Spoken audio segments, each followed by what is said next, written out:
চুলা কিন্তু আমি ধরাই দিছি। আমার এখন রান্নার পালা, রান্না করতেছি, দেখতেই পাচ্ছেন। আর দেখেন আমার চচ্চড়ি হচ্ছে সুন্দরভাবে।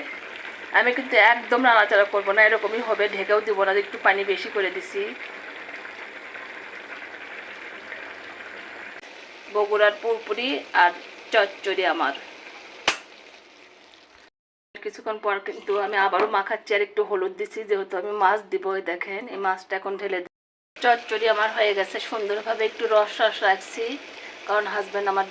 দেখতে পাচ্ছেন চচ্চড়ি করব আমাদের বগুড়ার পুরপুরি বলে। আসসালামু আলাইকুম, সবাই কেমন আছেন?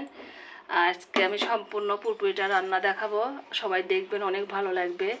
আর এই যে দিয়ে নিচ্ছি, দেখেন লবণ, হলুদ, একটু আদা রসুন জিরে বাটা। আর এখন সুন্দর করে কেমন করে মাখাই দেখেন। তেল কিন্তু আমি দিইনি, তেল দিয়ে আবার মাখাবো। আর তেল একটু দিয়ে নিই, আমাকে কিন্তু ডান হাত দিয়ে দিতে হবে।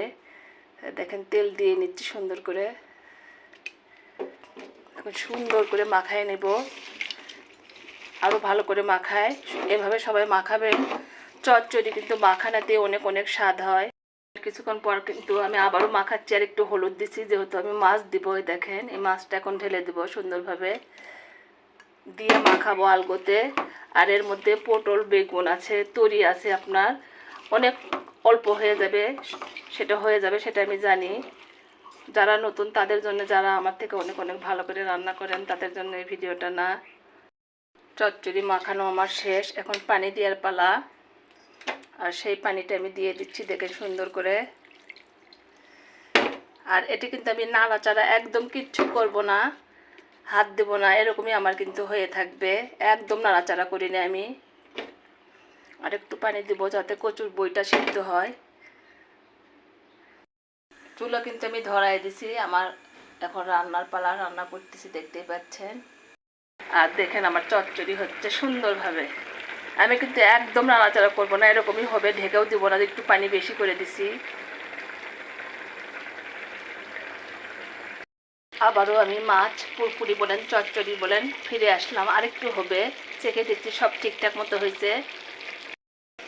এখন দেখায় আসলে আমার হয়েছে কেমন, দেখেন অনেক অনেক সুন্দর হয়েছে, অনেক অনেক সুন্দর হয়েছে। আমার হাজব্যান্ড এরকমই পছন্দ করে, সেটা আপনাদের দেখালাম সুন্দরভাবে, আর রেখে দিলাম। সবাই আমার ভিডিওটা দেখবেন, সুন্দর সুন্দর কমেন্ট করবেন, লাইক দিবেন, শেয়ার দিবেন, অনেক ভালো লাগবে। বগুড়ার পুরপুরি আর চচ্চড়ি আমার। চচ্চড়ি আমার হয়ে গেছে সুন্দরভাবে, একটু রস রস রাখছি, কারণ হাজব্যান্ড আমার বেশি শুকনো খাওয়া পছন্দ করে না। আর যেহেতু ডাল করিনি, ওই জন্য করে এইভাবে রান্না করলাম সুন্দরভাবে। সবাই ভালো থাকেন, সুস্থ থাকেন।